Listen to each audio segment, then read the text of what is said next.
Hi guys, welcome back to my YouTube channel. My name is Victoria Fash. If it's your first time here, thank you so much for joining me. For a return subscriber, you know I love you, you know I appreciate you so much. Thank you for always coming back. Okay, so in the course of this video, I'll be doing a shout out to a few subscribers who have been consistent with their comments on my channel. I just want to let you guys know that I see you and I appreciate you so much. Like, I don't take your comments, your likes for granted. Okay, if you're in the habit of not leaving comments, please make sure you do that. But I am so thankful for as many that watch as many that like. Please make sure you always like, because it helps my video to have more visibility. So please, if you have not clicked on the like button, please do that now. Okay, thank you. All right, so the first person I'll be shouting out is Tayo Courage. Yes, I just want to say thank you, especially you. Like, you're always on all of my videos, always leaving beautiful comments. I see you. I thank you for always coming back. Thank you for always leaving a comment. Thank you for always following. I am so grateful. Thank you so very much. Okay, so I'll do the next shout out in the course of this video, so watch so that you can hear if I shouted you out. Okay. All right, so today's video is one that I got from a subscriber in my last, okay, well, not last now, with the last video I did when I was talking about growing up, my story time about how I almost lost my virginity as a child. In that video I talked about daddy. No, it wasn't that video, it was another one. Hold on, let me confirm. So yes, it was on my video on 8 ways to know, or 8 reasons you are attracted to married men. Okay, if you haven't watched that video, I'll leave a link up here. So in that video I got this comment from a guy called Samuel, and he said, could you do a video on daddy issues? Should single men stay away from ladies with daddy issues?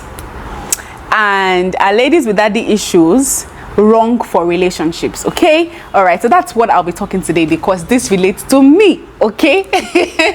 All right, so we're talking about ladies that have daddy issues. Okay, and I'm sure a lot of us have heard the term daddy issues. Many of us have the wrong mindset of what daddy issues mean, so I'll be trying to correct that mindset in this video, and I'll be talking about how to know if you have daddy issues and should you be dating someone with daddy issues. Okay, so if this is a video you think you'd enjoy watching, please make sure you keep on watching. Okay, and remember to like and subscribe and leave a comment. Okay. All right guys, so first of all, what is daddy issues? Okay, because it's almost like we use daddy issues to define everything that we don't like about a lady. If a lady sits, she sleeps too much, she has daddy issues. She shouts too, she likes sex too much, she has daddy issues. She doesn't like to have sex, she has daddy issues. She eats too much, she has daddy issues. It's like everything now we always attribute daddy issues to it. But daddy issues is not all of that. Daddy issues is basically just when, especially a lady. Now, daddy issues can, first of all, it can be both a man and a woman. Okay, men also have daddy issues. Okay, but most times we use it to refer to ladies because it's talk about a lady's relationship with the father. But men also has daddy issues. Okay, we'll talk about that maybe in another video. Maybe I'll do a video with my husband on that, I don't know.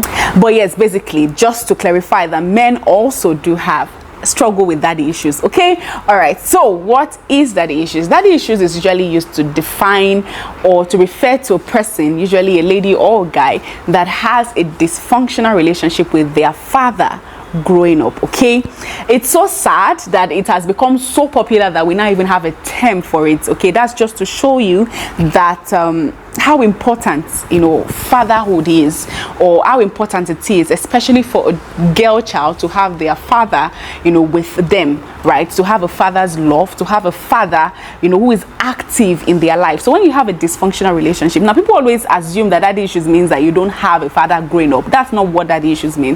Whether you have people who had their father growing up, or maybe he was emotionally abusive to them, verbally abusive, or abusive in any way, or he was there but he wasn't present in their life, he wasn't active in, you know, in bringing them up, he wasn't playing the role of a father figure in their life, also end up having daddy issues. Now, some of the things I'll be listing here today, it doesn't mean that every lady you see that has 1 or 2 of those traits has daddy issues. Okay, you know, it could just be who they are and all of that. But I'll be talking about how to identify if you have daddy issues. But before I go into it again, let me just reiterate that fatherhood is so important to a child, especially a girl child. Personally, okay, let me just give a bit of a background for me, just so that maybe I have more credit with you guys. I grew up in the barracks, okay. My dad was obviously a soldier, and because of the nature of his job, he was not around. One thing you need to know about soldiers is, they live for their work, okay.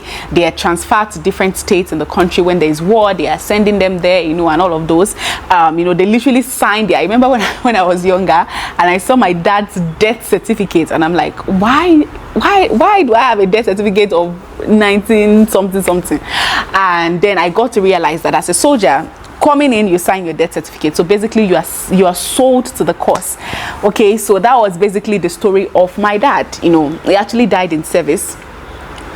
So he was not around because of the nature of his job. He was always traveling from one state to the other. They were always posting them. So my dad he actually took ill in Abuja before he was brought home, and he eventually died in Lagos, because Lagos was where our home was, okay. And yeah, anyway, so yes, he was always posted. I remember the first posting he ever had, I think he went to Maiduguri, that's the northern part of Nigeria. Then he was posted to Kaduna, he was posted to Abuja, he was posted somewhere else, I don't even know.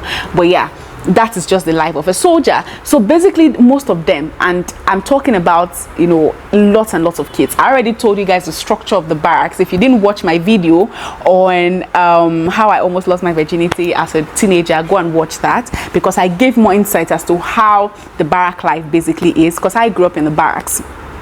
So this is the lifestyle of majority of the children, but so it takes a lot of intentionality for you to be there in your children's life growing up, okay. That intentionality, my father didn't have it, okay, right. Of course he had his own childhood issues and all of that. I'm not going to get into in this video.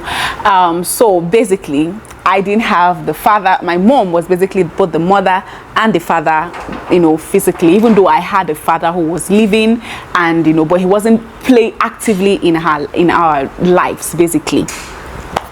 So that's basically an aspect. So I'm just telling you that yes, I didn't. And one thing you need to know about daddy issues, it's not like people go about saying, oh, I have daddy issues. I didn't even know I had daddy issues until I got into a relationship, and I started to think about certain traits that I have that I didn't know it was related to the relationship I had with my father. So let me redefine daddy issues again.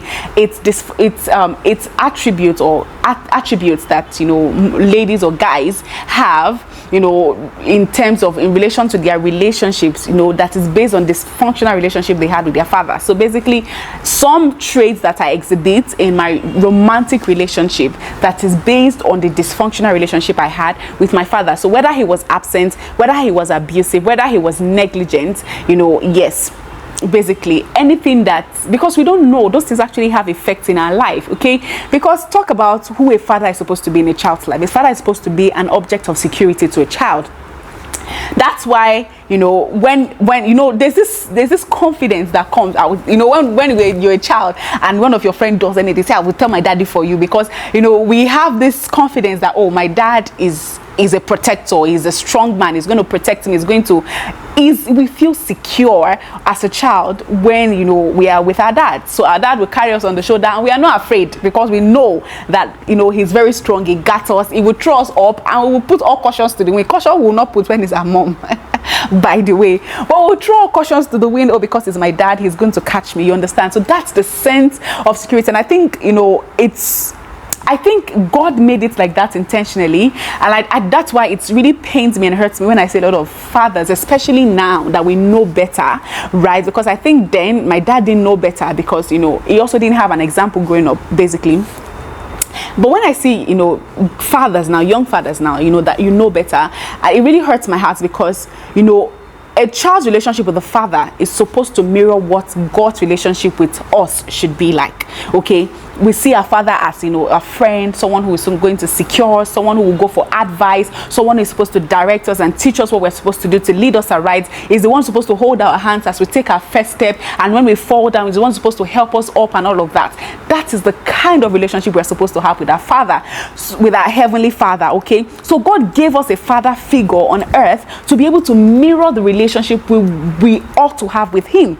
Now, when we have dysfunctional relationship with our fathers, we struggle a lot when it comes to our relationship with God, because we don't have that physical example of what, you know, our spiritual father, you know, is to us, basically. So back to daddy issues. Okay, so when you have dysfunctional relationship with your father growing up, they are, you know, you likely exhibit certain traits that you don't know is coming out of a place of either insecurity, anxiousness, or fear of abandonment. Okay, so for instance, if you grew up with, you know, a father who was, or if you didn't grow up with a father, maybe you grew up in a broken home, or your dad, you know, died early and you were only raised by a mom and so on. And wait, let me first of all say that big ups to every single woman, okay, that are raising their children, single mothers. Okay, you guys are amazing. Okay, you guys are amazing. The job that two people are doing and they are not doing successfully, you are doing it and you are killing it. Okay, and even if you make mistakes, I mean, it's normal. Even two parents, you know, a child that has two parents, they are doing stuff, they are making mistakes, and they are, you know, and all of that. So I mean, if you're a single mom, you have my heart. I was raised by one, even though my dad was alive, but at a point my dad died, so of course she became a single mom. So but I've always considered her that as a single mom for as long as I can remember. So I was raised by one, and I respect all of you. The same respect I give to my mom is the same respect I give to every single mother there. So, you know, you're killing it. Yes, we understand that. However, there's a place for a father, and that's why God is intentional about a man and a woman. I'm not going to get into that, but as you know, the figure for a parent, because you need both sides. You need both sides. The nurturing side of the mom who would, you know, pat you even when you're making mistakes, the mom who would, you know, you are my treasure, you're my child, the nurturing aspect of the mother, and you need the cautionary aspect of the father, you know, the figure of, you know, respect, the figure of dignity. Okay, that's why I love it so much when I see dads who take their daughters out to date. They treat their daughter the way, you know, they want their daughter to be treated by their husband. And that's why a lot of ladies that grew up with a good father figure have so much confidence. Okay, they don't settle for nonsense, because, you know, you cannot treat them any less than their father has treated them. Okay, so basically, the relationship, if you're a dad here, or if you someday be a dad, please be actively involved. I know there's a temptation of, oh, you want money, or you're trying to get money, because yes, money is good because your child needs money, but more than money, your child needs your presence. Okay, don't leave the parenting to the mother. Be present in her life. Okay, all right, so back to daddy issues. Daddy issues can affect you in several areas. It can affect you in your personal life, okay, personal relationships. So we're discussing this in terms of your romantic relationships. Okay, all right, because the question was, should we be dating people with daddy issues? Okay, that's why I needed to establish that daddy issues is usually a psychological problem, and it's usually deep in our subconscious, that sometimes we don't even know that some of the traits and the characteristics that we're exhibiting is because of the absence of a father, or because of a dysfunctional relationship we have with our dads. Okay, so then how do you know that you have daddy issues? And I'll also be talking about how to, you know, help your partner, but maybe in another video, maybe in this, I'm not sure because of time. So how do you know that, you know, because one thing, like I said, everything that, you know, every dysfunctional relationship you have with your father growing up, you tend to project it in your relationship or to your partner. All right, so first of all, let's talk about the types of daddy issues. Okay, now the first type I have here is abandonment. Okay, so these are for people who they come from broken homes. Okay, your father left your mother.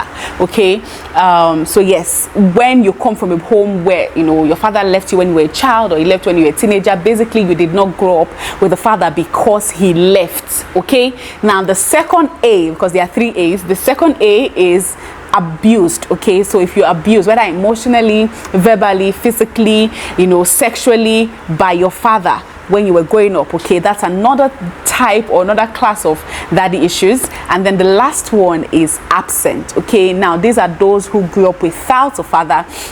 You know, your father wasn't there, either your mother was raped, or, you know, your dad died. Basically, you have never had a father. Okay, so those are the 3 categories of you know, daddy issues. You know, I've been able to, you know, group all of this into 3 categories, and those are the 3 categories. Okay, so now let's take it one after the other. See, I have everything written here.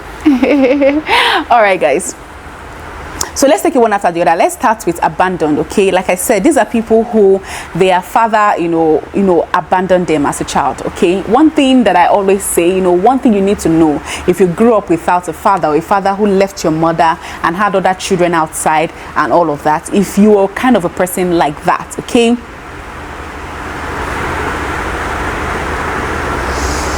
if you're a person that grew up in a kind of family like that, you need to first of all know that your father left your mom. He did not leave you, okay? It's not your fault that happened, okay? And you need to be able to move past that and just know that this is not your fault, okay? But let us get into what are some of the effects of an abandonment relationship, okay? Or kind of an abandoned relationship with your father, okay? So the first effect I have here is fear of abandonment. That's actually the first effect, okay? You always have this feeling or this thought that this person is going to leave you, even when he hasn't given you any reason to think that way. He hasn't cheated on you, he hasn't lied to you, he hasn't completely honest to you, but somewhere in your heart you just feel like this guy is going to leave me, okay? So when you have that fear of abandonment, it's just something inside of you that always feel like, you have this anxiety that he's going to leave you for somebody else, he's going to abandon you and all of that. If you have that kind of relationship and you come from a broken home, it might be coming because of the childhood relationship you did not have with your father, okay? Now the next effect I have here is low self-esteem, okay? Now talking about fear of abandonment, okay, when you constantly feel like this person is going to leave you, you start to have a low self-esteem in such a way that you start to compare yourself with other girls around him. If he's a person that has girlfriends, right, you start to look at them and you feel less, even the ones that you're obviously. That's why you see girls that are beautiful, like they have everything, yet they still want to go for butt implants, they still want to go for boobs implants, they still want to go for this and that. I'm not saying everybody who does implants has daddy issues. That's not what I am saying.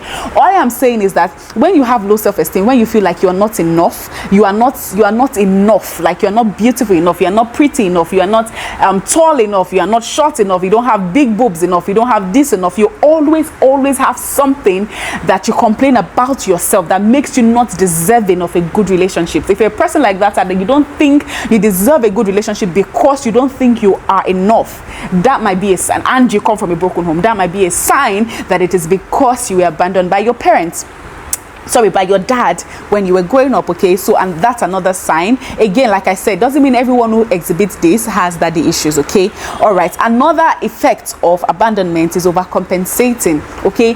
When you feel like this guy is going to leave you, then you start to overcompensate, okay? In your relationship, you're always there cooking, cleaning, doing everything. I had somebody, like, I think I told the story in one of my story time about one of my friends in the hostel, that the boyfriend came to our hostel to beat her because she didn't wash his clothes. Like, there's something very ridiculous, okay? And she still went back to him because this guy really beat her and she swears she will never go back to him, and then she eventually went back to him. When you don't have a father, when you have a father who abandoned you, you tend to overcompensate in your relationship because you are afraid that if you don't do all of this, he's going to abandon you. So you are getting the boobs implant, you are getting the hips enlargement, tomorrow it's Botox, next tomorrow is eye enlargement, next tomorrow is skin tightening, next tomorrow is this, is that, because you feel that you need to always overcompensate. You need to be the best person for him, okay? And it never stops. That's one thing you need to know. The moment you do this, you have to do this, you have to do this, you have to do this, because then it's all about him. You understand that you don't love yourself, going back to low self-esteem, because everything is interconnected. You don't love yourself, so it's you just want to be the right person for him. So you are doing all of these things, doing things that you naturally don't like doing, because you are trying to overcompensate, because of the fear that if you don't do all of these things, if you don't become this person that you really are not, he's going to leave you, okay? And that's why you see people who are Christians, okay? They will date a Christian, they will become a Christian, they will date a Muslim, they will convert to a Muslim, they will date this, they will convert that. You don't have any personal standard, okay, because you are afraid that if you don't do all of this person is going to leave you, even though he hasn't given you any reason to think that way. I'm emphasizing that because when trust is broken in a relationship, it takes a long time, sometimes years, for you to be able to trust the person completely. But where the guy has not given you any issues and you are fearing that he's going to leave you for somebody, he's going to leave you for somebody better, somebody taller, somebody shorter, somebody finer, somebody bigger, somebody slimmer, then it might be from abandonment, from the the abandonment you had from your father, okay? Might, again, I'm not saying that is absolutely what it is, okay?